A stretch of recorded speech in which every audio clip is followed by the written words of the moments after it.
I believe we can get it all.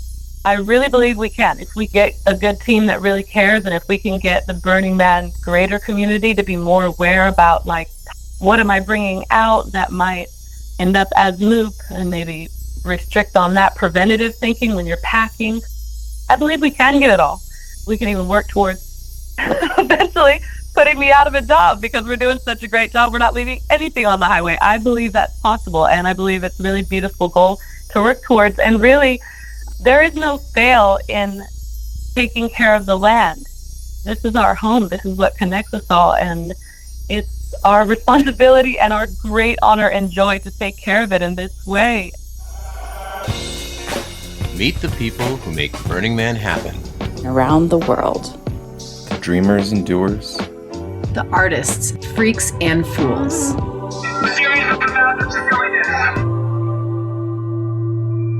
Burning Man Live. Hey everybody, Burning Man Live. I'm Stuart Mangrum, and today we're going to go deep, deep, deep on leaving no trace. Because I know you love it. I know you've adopted it as 1/10 of Burning Man's ethos, one of the 10 principles. It is pretty thoroughly baked into our DNA. You know, of course, that our Black Rock City event in the Nevada desert is the world's largest Leave No Trace event. Yay. But it's so much bigger than that. We're playing this out worldwide. There are nearly 100 other Burning Man events around the globe that are also adhering to this way of being.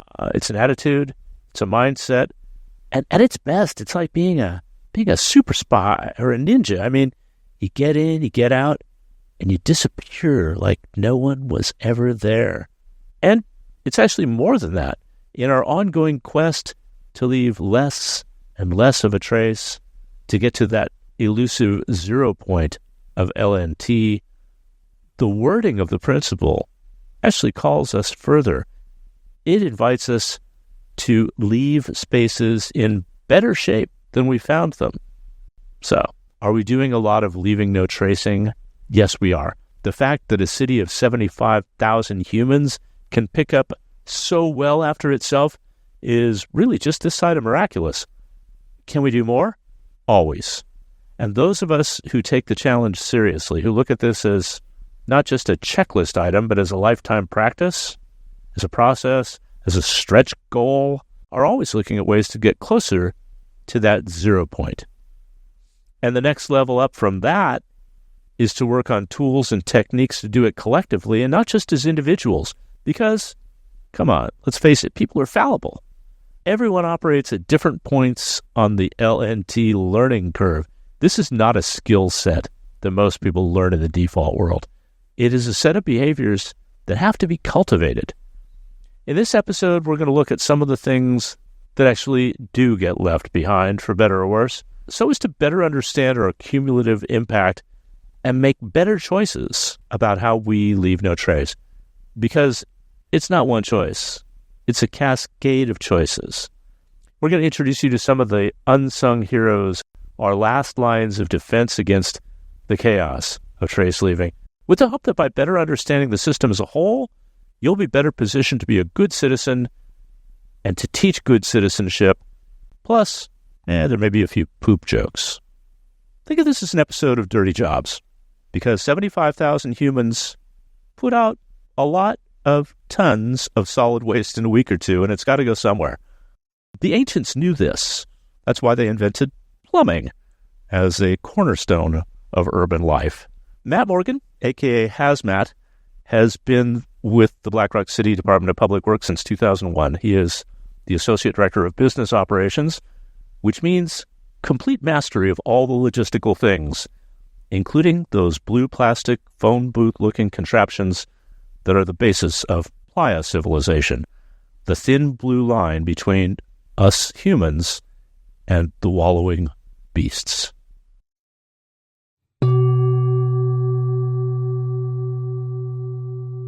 Hazmat, when it comes to porta-potties in Black Rock City, you are the man. You manage how many of them there are. You manage the vendor relationship, how often they're pumped out, all that. First, I just want to say thank you for your service. Glad to be of service. and hopefully more than one service a day, if you know what I mean. I'm old enough to remember when I think there was one porta potty in the whole camp, and it actually got stolen at the end of the event. The same year that somebody stole my tent, they stole a porta potty, and I still just like to imagine them homesteading out there somewhere in the wilds of northern Nevada. You've got a tent, you got shelter, you've got waste disposal. What else do you need? Well, hopefully they're getting it serviced. Right? That's an important part of this thing. It's a big, complicated machine, I know, with a lot of potentials, a big price tag. How much does Burning Man spend on toilets for the Black Rock City event in a year? Good Lord, I actually can't remember the final total this year. The way the contract is structured, we basically have some a la carte pricing so that we can have some fluctuation in the overall numbers, but it is north of $1 million. I'm not really comfortable with the phrase a la carte in the context that you just used it. But okay, well, what do participants in the event need to know about our waste stream disposal, about the porta potties that you think is not common knowledge? What are some insights that you can give to people to be better porta potty citizens? Well, one thing that I think a lot of folks don't know is that the effluent from Black Rock City is actually land applied. A lot of people think that it goes to the treatment center in Lockwood and it takes a lot of energy to do the processing of the wastewater, but it is actually land applied. It's land applied on private land. I don't know if they're still using this particular crop, but for many, many years, it was actually used on garlic that was then going to be turned into olfactant, which is put in natural gas tanks. So the smell that you get from natural gas is actually an artificial thing that is added. So Burning Man poop was going into garlic, which was going into gas. Keep it from killing people because it didn't have a smell. Circle of life. That's really, really fascinating to know that our waste, our poop and pee, is going to a good purpose. It's being used and not just flushed away. Absolutely. I've occasionally gone into a porta potty and been just knocked out to find that someone had decorated it. Yeah. Do people really adopt porta potties? Yeah, they do. It's actually been kind of a tradition for many, many years. People have done some really, really elaborate stuff. One of my favorite things outside of just decoration of the inside was there was a group of folks who would, as soon as somebody would go into the porta potty, they'd lay out a red carpet and they had like little stanchions, with the velvet rope. So that people would come out of the porta potty and people would be applauding. That sort of jackassery is absolutely hilarious. But yeah, people will deck them out and decorate them in all sorts of different ways. Something that I always tell folks when they're interested in doing that is don't forget it does get serviced. And part of that servicing is that it'll get hosed out. So make sure that whatever decorations you've got in there either are waterproof or are going to be prepared for that happening. Many years ago, there was actually a group that came out and they put a facade on banks out on the empty playa. And the facade was like the Moai, the Easter Island heads. Which is, I think, one of my favorite porta potty decorations. Everybody loves to complain, but I find it interesting that the people who seem to complain the least and actually seem very happy are the hardworking vendors who come out and clean them. There's people who've been doing that for years and years, right? And have really become members of the community. Yeah, absolutely. It's actually really surprising. The United States Services still has folks that are around from when, we were serviced by Johnny on the Spot. Johnny on the Spot, I think, got bought by United States Services in 2003, 4, something like that. And there's people that I work with to this day who were around before they were acquired then. So that's pretty impressive. I can't believe that they bought Johnny on the Spot and didn't keep the name. That is probably the best porta potty rental name ever. But they have some good names, too. There's I know Golden Shower is one of the guys. Yep, and the boss man is Turd Burglar. And Turd Burglar is one of those titles that gets conveyed to the next generation. So it's a station more than just a Playa name. Because there's been 2 Turd Burglars so far, and one of these days there will be a third.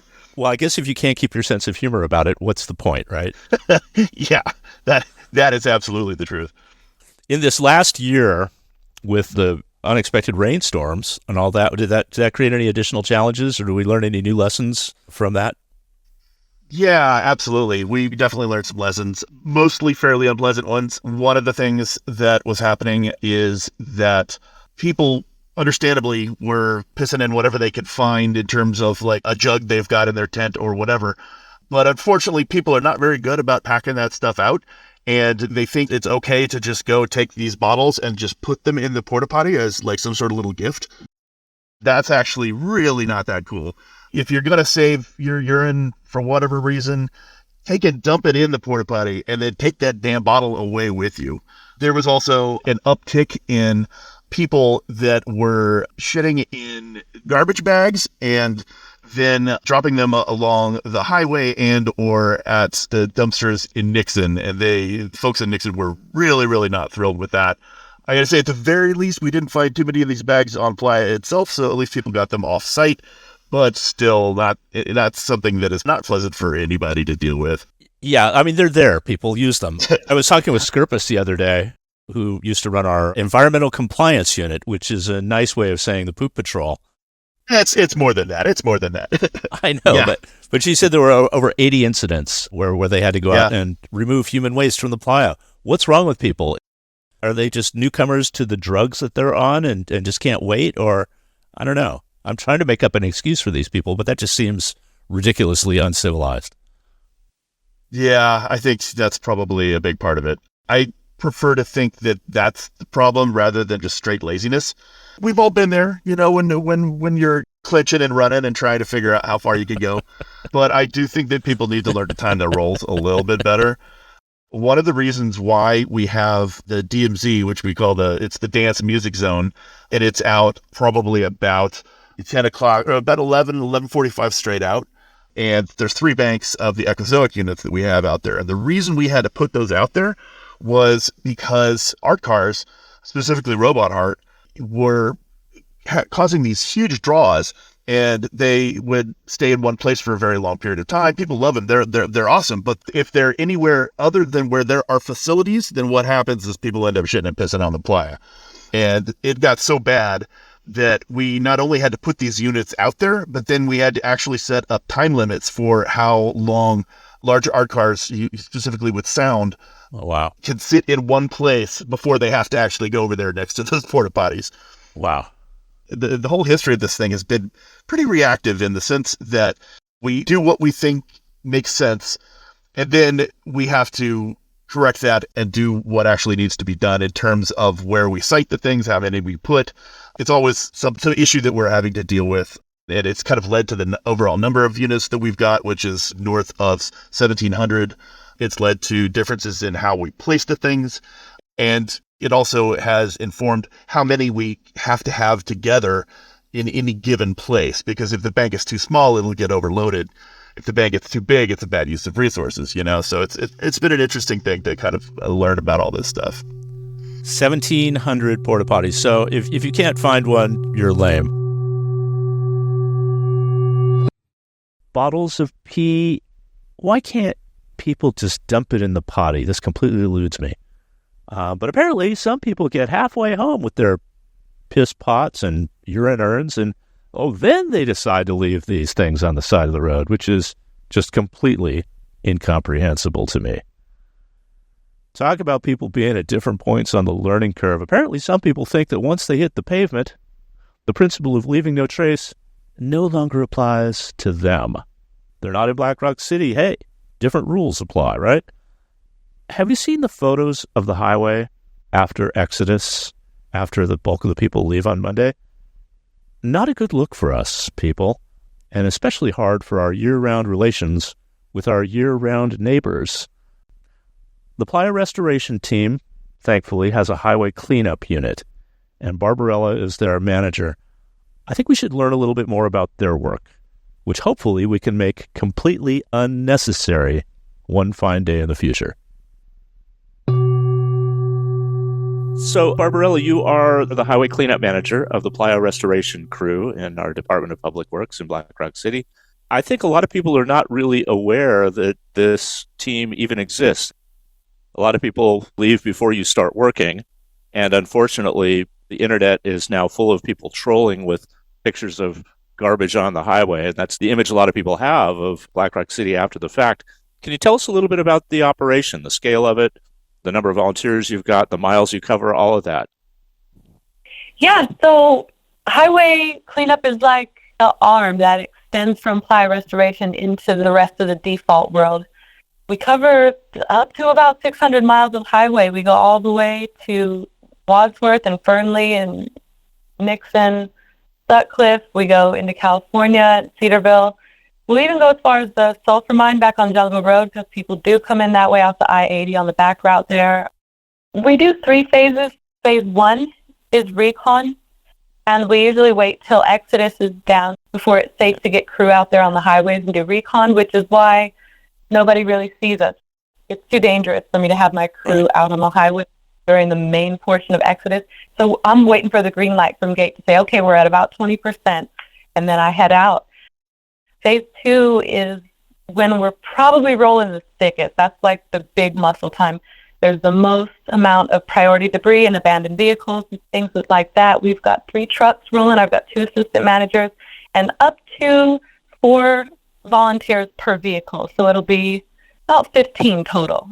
And oh gosh, yeah, phase 2, it's really intense, really long days, a lot of ground to cover. It feels like you can never get it all. And then we stay as late as first week of October doing phase 3, just going with 1 truck and up to about 5 volunteers. And that's when we're just going through with the fine-tooth comb and getting all the smaller stuff. The bane of our existence, I'm so glad to have a voice to talk about this, is I'm going to call it HVAC. I'm not sure what the actual term for it is. It looks like aluminum foil bubble wrap with blue painter's tape.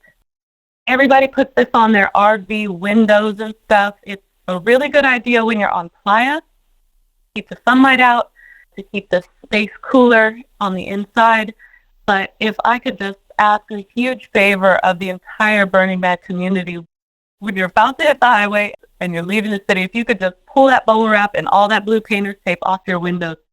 Blue painter's tape is mainly just for temporary painting around the windowsill. So it doesn't have good adhesive, and as soon as that Playa dust gets on it, it's completely worthless. It doesn't stick. And when you hit 50, 60, 80 miles an hour on that highway there, it goes flying. The reflectiveness of the HVAC stuff is just, it'll hide sometimes, and then depending on if it's morning or afternoon or which way you're coming on the highway, it'll be blinding like a mirror. The huge problem with this stuff is it goes flying, and if it goes out of my jurisdiction over a fence, say into some private property or a cattle pasture, I cannot allow my crew to legally get it. So there it sits, and it looks bad. And actually, like, these are people who own land and have businesses in the area, and they're the people we actually don't want to piss off. It's not like it's falling in some neutral territory with just BLM land or something. This is actually a problem for them, and you can see it from the highway, and we're not allowed to legally get it. And so it's very frustrating. And they're usually really large pieces, too, and they blow really far because they're lightweight. So that, toilet paper, and plastic bags, if we could just have everyone do everything they can, like make sure those plastic bags are tied down.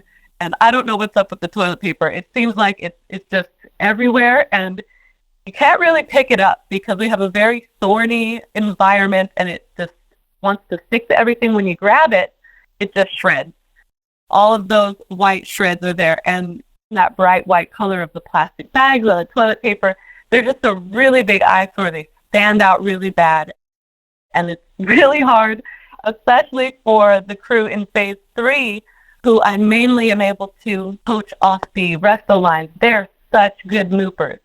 They are like into the micro moop and the glitter, and they're so thorough at doing that tedious stuff and having a patient attitude and mindset for it out there in that desert heat, and they want to get it all. So it gives them huge loop anxiety to leave anything. We're covering hundreds and hundreds of miles. We have limited amount of time.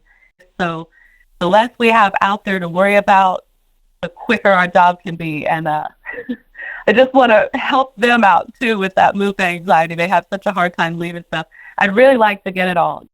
I've had wonderful people from the tribal lands tell us, it's okay, we'll never get it all. And people from NDOT and Caltrans and federal agents and my manager, DA, my restoration and manager, tell me you can never get it all. Don't be stressed out. Don't have anxiety. Just be calm and do a good job. But I believe we can get it all.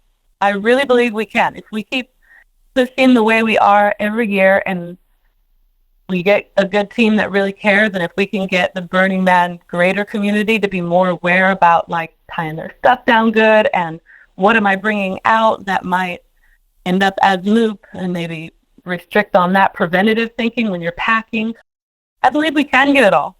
We can even work towards eventually putting me out of a job because we're doing such a great job. We're not leaving anything on the highway. I believe that's possible, and I believe it's a really beautiful goal to work towards. And really, there is no fail in taking care of the land. You know, if we're aware of it and we're trying, hey, that's good enough. And I will keep showing up and I will keep cleaning those highways.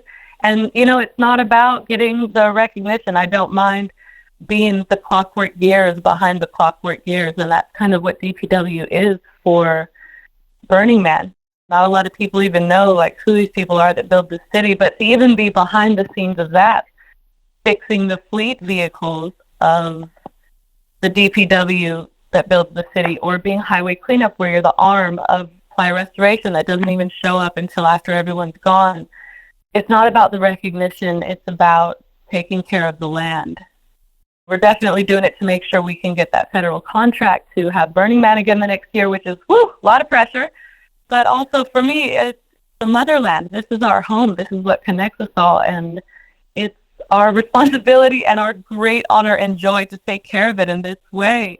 Well, I want to recognize you and your crew and appreciate you for the work that you do. Because of the timing, I know you are sort of unsung heroes, but when most people are long gone and down the road, our neighbors are still looking at us and tapping their feet and saying, well, what else can we do as participants to put you out of a job? By plastic bags, do you mean like bags of trash that have fallen out of the back of people's trucks onto the roadside? Is this all just a matter of securing load or what? You know, the toilet paper, at some point we were making jokes that someone's doing it on purpose. It's like somebody is unrolling an entire roll of maybe it blows off and then it rolls and the whole thing just unravels and you get these long ribbons of like an entire toilet paper roll unribboned onto the side of the highway. And I don't know how that happens. Maybe they pop out to go pee. You know, it's a really long stretch of highway and maybe a lot of people just can't make it that far. There's not a lot of portos along the way.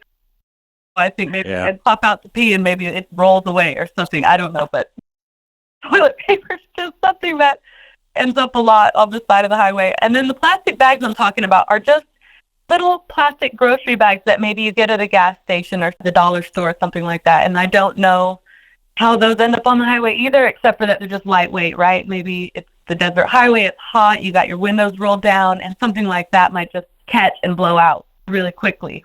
Right.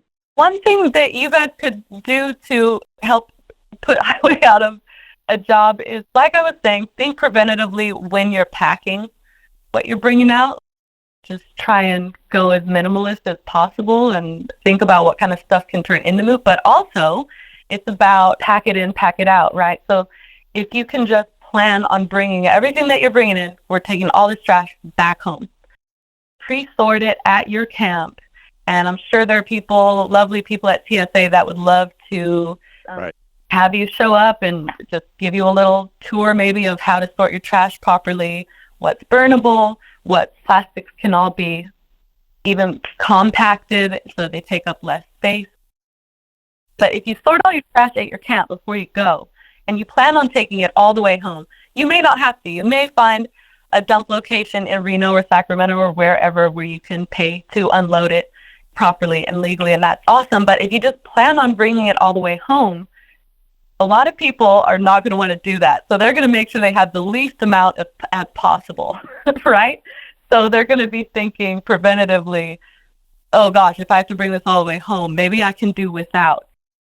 You know how you make a grocery list of what you need? Maybe make a list at the beginning when you're packing of what I can do without. What creates MOOP? Write stuff down and look at that list and think about, just start bringing in awareness to like what I'm bringing out, how much I'm bringing back, how I'm going to sort it out, what impact this is leaving on the land, what I actually don't need, what I'll probably be able to trade when I'm there, stuff like that. I think would really help, because I think a lot of times people are just so excited. They're like, oh, and I'm going to need this, and I'm going to need this, and you know, we're in this materialist consumer American ideal, and it's like, well, we actually don't need all that. Maybe we can do all that shedding before we come out. Everything that we need is going to be there. We don't need to overdo it. You know what I mean? Well, we're not, as a culture, light packers because you can't buy anything out there, right? And overcompensating and bringing more stuff, being overly self-reliant does facilitate gifting.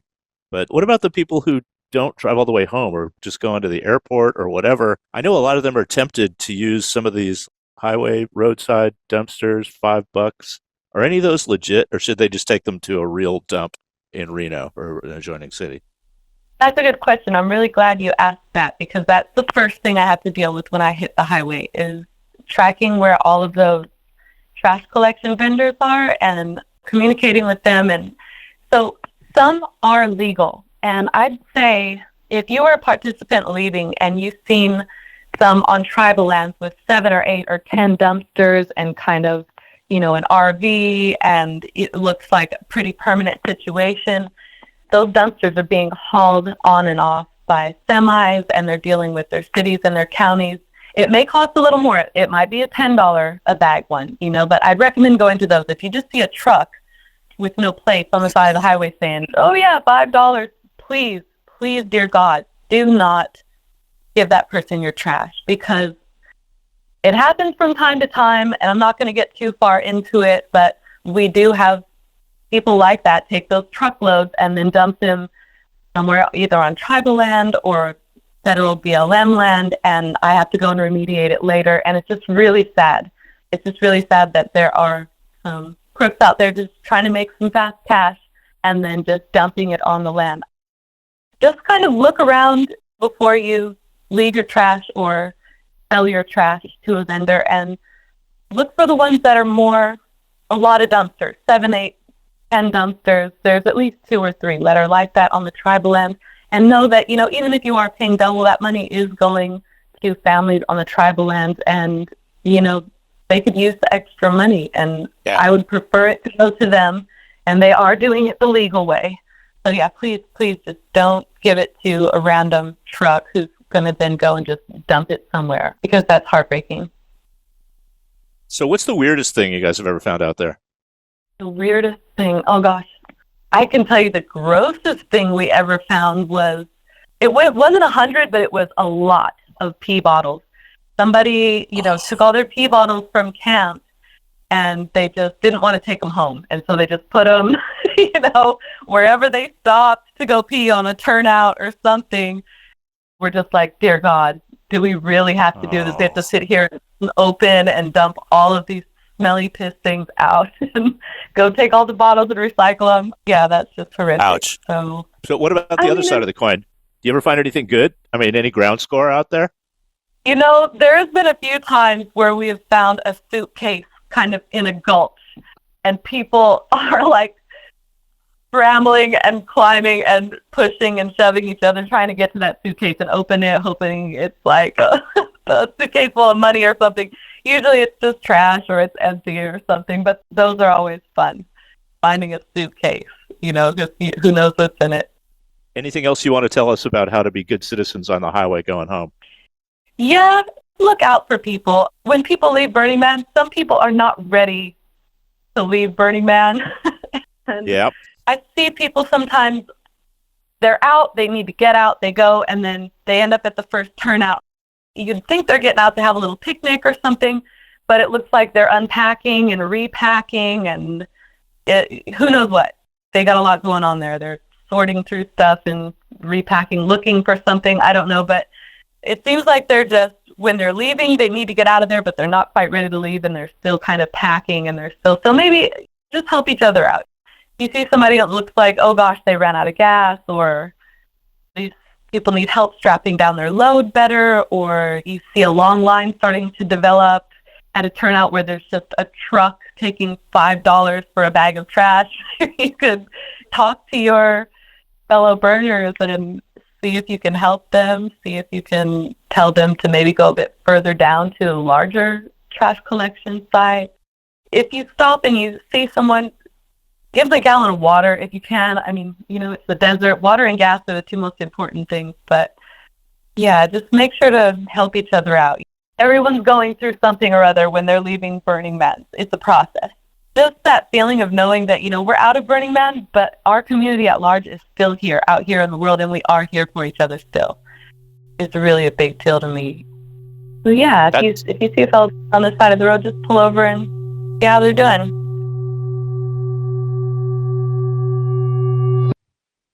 One really terrific way to leave less of a trace is to take fewer traces with you when you leave home. Shed all that excess packaging and be thoughtful about what kind of containers you bring along. Are your empty drink receptacles going to contribute to the education of the local school children, or contribute to the plastic reef on Plastic Island in the middle of the Pacific Ocean? Paul Schreer is Burning Man Project's waste stream sustainability manager, a.k.a. Mr. Blue. He also designs the lighting for the man in Black Rock City, and as a hobby, I guess, is the leader of Recycle Camp in Black Rock City, a long-running institution that donates every penny back to the Gerlach School in Gerlach, Nevada. Go Lions! I had a chat with Blue about packaging choices, the history of Recycle Camp, and their truly awesome can-crushing machine. So tell us more about Recycle Camp. That was where you first landed when you got to Burning Man, and you've been involved in helping to manage that ever since, right? Yeah, so originally started by a couple of people, Agent Orange and Captain Crush. It was around 1997-ish time when they saw a large pile of trash. In that trash was a lot of recycling. They asked somebody, why is there no recycling here in Black Rock City? And that person said, you want to see recycling? Why don't you start a camp? Duocracy, yeah. Duocracy, right. I wanted to kind of zoom out a little bit and talk about leaving no trace as a practice. If you could get that participant and get like a few minutes of their time and tell them what to do to be better at leaving no trace, what kind of advice would you give to that mysterious participant? Well, yeah, that's a really good question, Stuart. I like the idea of zooming back out a little bit. If you get too into the weeds, people get lost and they stop hearing you. They stop really thinking about the bigger picture. And so it also ties into another little story that I just mentioned to Vav about a camp that's coming out this year. They are a camp that apparently, I think, does gin and tonics, because they were talking about having a lot of tonic water and having to buy a lot of tonic water in plastic bottles, and send an email to Recycle Camp asking us if we knew of another camp that would take plastic bottles. I thought about it and I came up with the best answer of all, which is really the answer that comes straight out of the Recycle Camp and the origins of Recycle Camp, which is basically anti-plastic and pro-aluminum. And so we wanted to get everyone to bring everything in aluminum cans. And so I sent the guy an email back and I said, I think the answer that you need to hear is that you should buy all of your tonic water in aluminum cans and then bring the empty ones to Recycle Camp and crush them, and we'll take them from you. It also ties into one of our other mantras, which is leaving all unnecessary packaging at home. So plastic bottles, in my opinion, are unnecessary packaging. You should leave them at home and figure out a different alternative when you're coming to Burning Man. And maybe for every part of your life, actually, you should find an alternative for that plastic bottle that you think is the only way to get tonic water. The real bonus is that they don't have to bring any of the cans back. They can bring them over to Recycle Camp. But even more so than that, every single time they pour a gin and tonic, it's going to be some fresh tonic water. You will never be putting a cap back on a plastic bottle of tonic water, and having it sit there.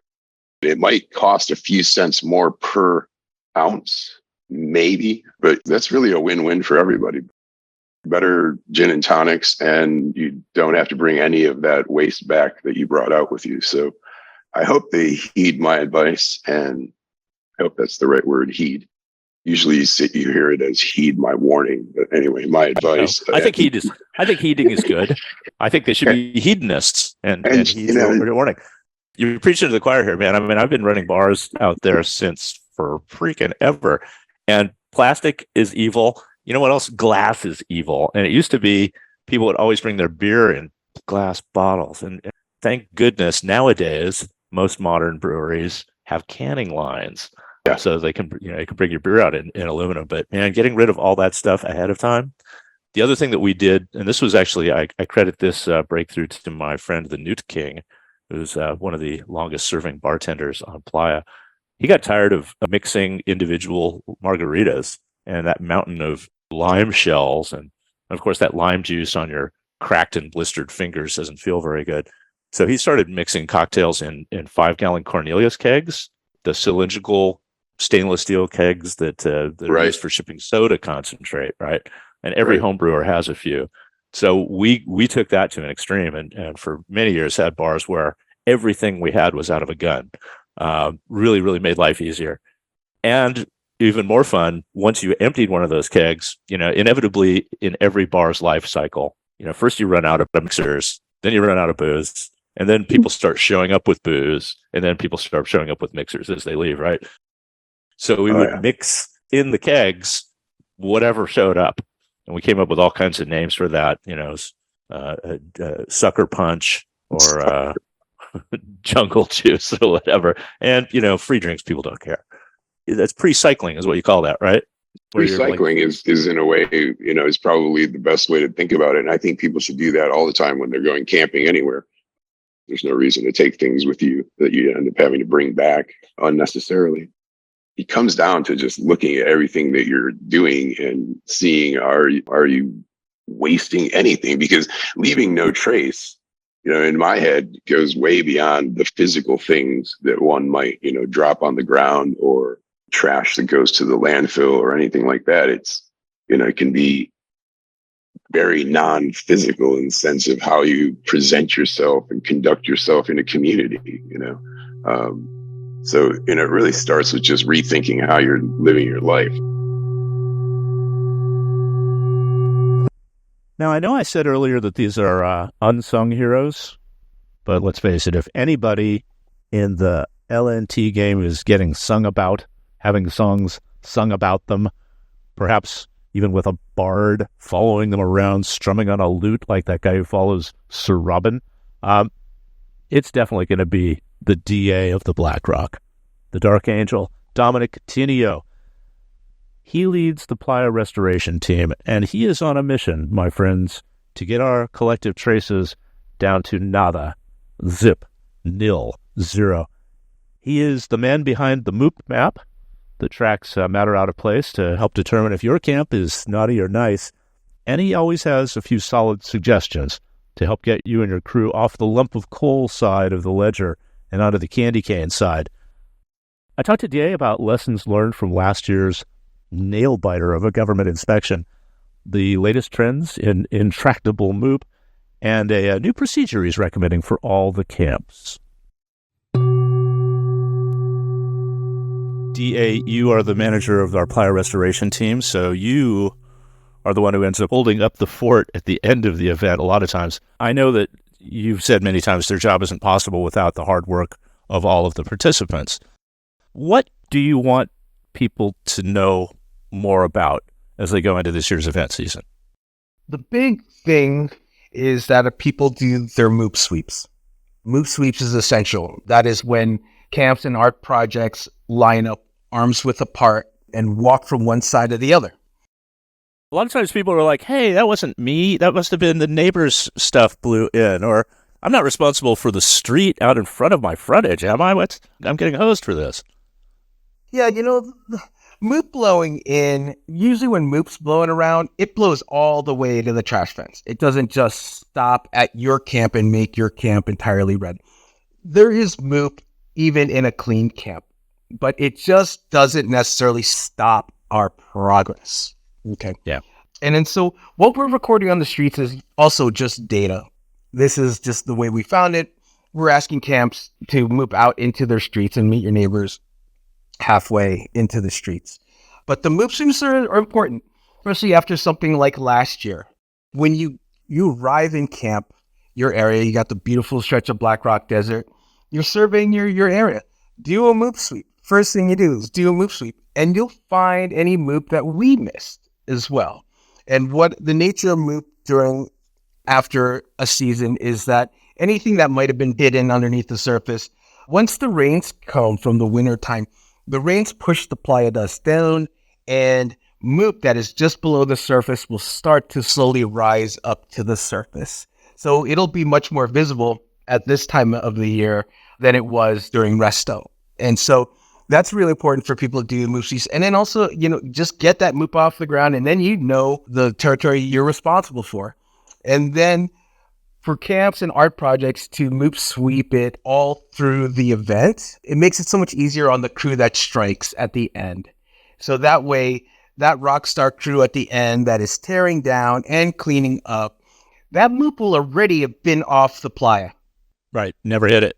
It never hit it, or it hit it, but it got picked up right away while it was visible. And that's why it's so crucial for people to do MOOP sweeps during the event.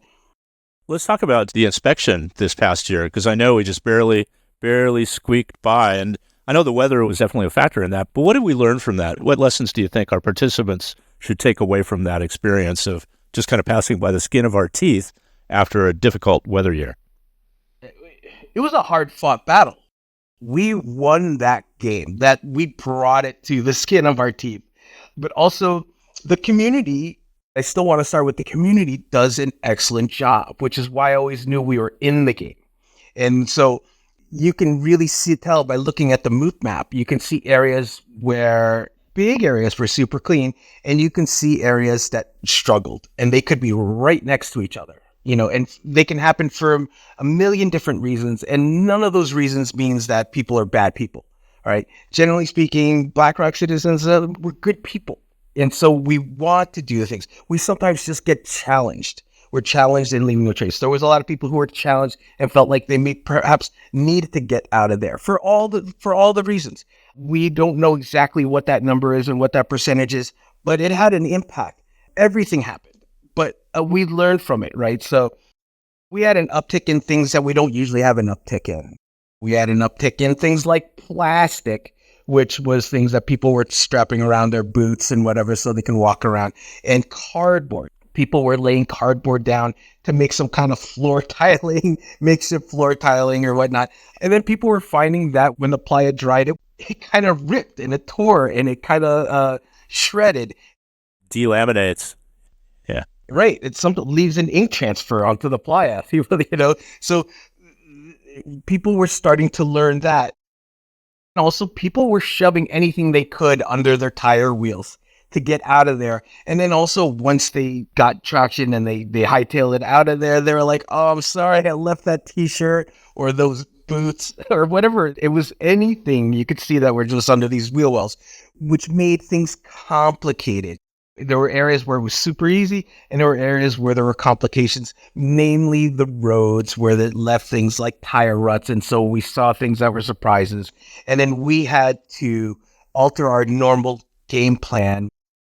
Our mission is to MOOP sweep the entirety of those 3,600 acres or 157 million square feet, which is why your square footage means so much. Your Leave No Trace effort in doing those MOOP sweeps in your camp and being responsible for those camps is huge for us.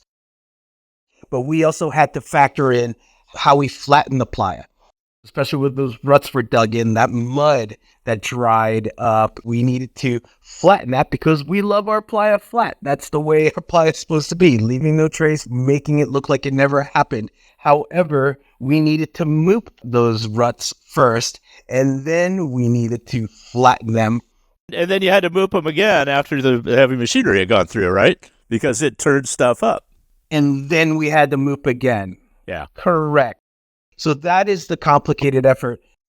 We picked up the most MOOP that we've ever picked up before based off of looking at the dumpsters that we filled up. We filled it right up to the rim. So this was a hard-fought victory to get everything up off the ground as possible. And we test ourselves before we take the test. And the way the test is, you put a tent stake into the ground and then tie off a 38-foot rope. And then you line people up 6 feet apart or arms width apart along that rope. And then you MOOP sweep the radius. All right. You MOOP sweep the radius. That amount of MOOP gets put into a bag. And you look at that. And basically, if the MOOP in that bag is bigger than 3.8 square inches, it's tiny. It's not that big. That's a fail. That is the actual inspection. I can get into the whole math of it, but that gets really nerdy and really complicated. Basically, what you need to know is when we self-test ourselves, the MOOP can't be bigger than 3.8 inches. And we test ourselves through Resto that follows up our MOOP sweeps. And we could tell that we were trending for a nail biter of a finish. We knew it was going to be close. How do we get to MOOP 0? I think it starts with mindset. If people are going into it and saying that I am going to always be MOOPing, right? For instance, when I'm out on Deep Playa, I will stop when I see some crap and I will pick it up and I'll take it back to camp. I'm always on the lookout for it, and I never assume it's somebody else's problem. It's somebody else's responsibility. If you see it, pick it up, right? What else can we do? Think about during the build process, during build week for camps. I know that's an exceptionally MOOPy time for some people. What are some ways we could do to mitigate in advance MOOP during build? Well, we need to prioritize and understand, visualize what the actual MOOP is. MOOP is if you took everything that you do at your camp and everything that happened at Burning Man and you threw it in a blender and you toss it out, you toss like the debris out into the open playa. That's what MOOP is. Yes, it starts off big, pack it in, pack it out. You folded up that big tarp, you broke down your shade structure. That could be MOOP. That's not what we're finding at the end. People generally know to be responsible. You brought it there, take it home. MOOP is debris. And so we just need to imagine that things are breaking and shedding. We're always shedding out there. And that's really what MOOP is by the point that it shows up on the inspection. So by prioritizing, like once upon a time, wood debris was the number one MOOP.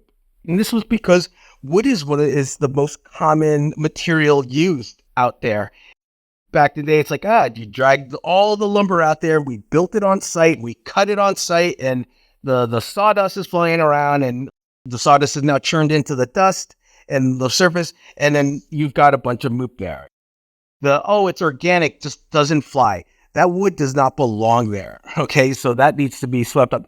People know this now, but again, it's good to say wood is MOOP, you guys, all right? So you should have a tarp on the ground, sweep up that wood. You have the logs that you're going to throw into your burn barrel. When you take that stack of wood and you just toss it near the burn barrel and it hits the ground, all of that wood debris breaks into bark, and that bark is the MOOP that you're going to be picking up at the end. Now, if you had a tarp there or a rug and you just put it on top of that, that's where it stays. Things like that. So preventative targeting. Imagine that everything you do actually becomes and sheds into debris and MOOP. Now, the biggest thing, and here it is, the number one MOOP, and I understand that it helps in efficiency and safety, but lag bolts are now the number one MOOP by far. And that is the problem because they are spikes in the ground. Ouch. That will pop tires. And it has had a meteoric rise since 2019. In our MOOP data, we found about 100. We picked about 100 lag bolts. But in 2022, coming back from the pandemic, there was 1,000 lag bolts in the ground. What? 1,000. Yes. Do the people who are left behind don't know how to take them out of the ground, or they don't see them? Or how can that happen? All of the above is happening. They're leaving them in the ground, or they're forgetting them, or they lost them. But there's no excuse. They need to be picked up. And we sounded the alarm in 2022. And we said, hey, you guys need to be accountable for your lag bolts. If you're putting them in, it's strapping down some massive structure. So wherever it's strapping it down, know that needs to come up. All right? It's simple. But for some reason, in 2023, we went from 1,000 to 1,500. What? And this is costly, and it's 1,500. And if you imagine if we didn't find any of those 1,500s, you have a landmine, all right? And that's what we can't have. This is a safety issue. This is a MOOP issue, and it is something that needs to come down. We are watching this, and we have let people know that this is seriously on our radar, and we need people to be accountable for their lag bolts. So if they have these pop-up structures that become really popular, that are lag bolted into the ground, remove those lag bolts the same way you put them in. You count for them. If you have to GPS them, if you have to tie something off on them so that you visually see them. Hey, there's an idea. Spray paint the heads in a bright color. In my camp, we had really good results when we switched to using colored screws for putting things together, because a plain metal screw, after it's been sitting in the Playa dust, looks like Playa dust, right? Color is good. Pre-construction, though, I just want to go back to that. Why not just do all your cutting before you get there and clean your shit up? Did I tell you about the year that we found pine needles all over our camp? Yes. It's because one of our guys parked his trailer out behind his house in the woods and didn't blow it out before he got there, right? So we're picking up goddamn pine needles the whole week. We had an influx of that this year, but we think what happens is like people who are camping who live by the forest and they do have pine needles, all of that does get into the grooves of their vehicles. And then they come out to Burning Man, and then it might not be an issue until it rains really hard and it washes through all those grooves. And then all of a sudden we start seeing them like all over, and like, what happened? Did people start bringing Christmas trees this year? Actually, here's a tip. Wash your vehicles before you come to Burning Man. Hey, DA, if you wanted to talk to participants and give them one good tip in maybe 3 words or less, what would it be? Do that MOOP test. Nope. Fewer words. MOOP test camp. Come on. I'm waiting for it. Leave no trace. What? I can't hear you. Leave no trace. Yeah, that's the rally cry. Leave no trace.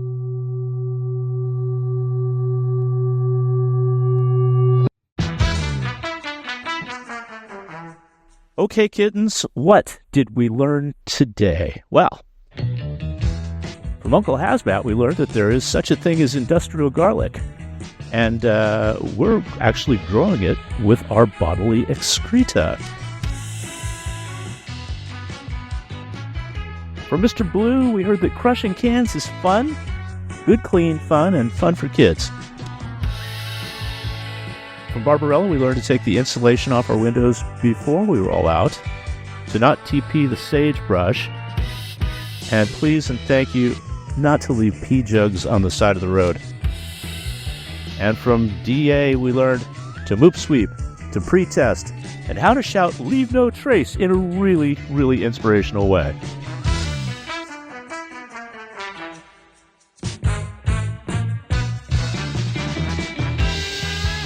Burning Man Live is a production of the Philosophical Center of Burning Man Project. Yes, that's a thing. Recorded in our imaginary studio, high above the ethereal wavicles of the global network, and processed in a secret underground facility that's not on any map. So, don't bother looking. Our power, water, bar tabs, and other utilities are subsidized by the generous listeners who slip us a few pesos now and then at donate.burningman.org. Thanks to all of you for listening, and go ahead, tell a friend about us. We really don't care.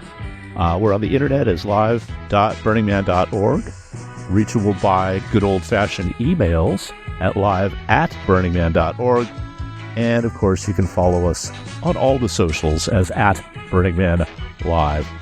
I'm Stuart Mangrum. This time around, our little combo featured Michael Valve on lead guitar, Action Girl on bass, Allosaurus on keys, K-Bot on the clave, Rocky on the gong, and Tyler Berger on that sweet glockenspiel solo. Thanks again, and as always, thanks Larry.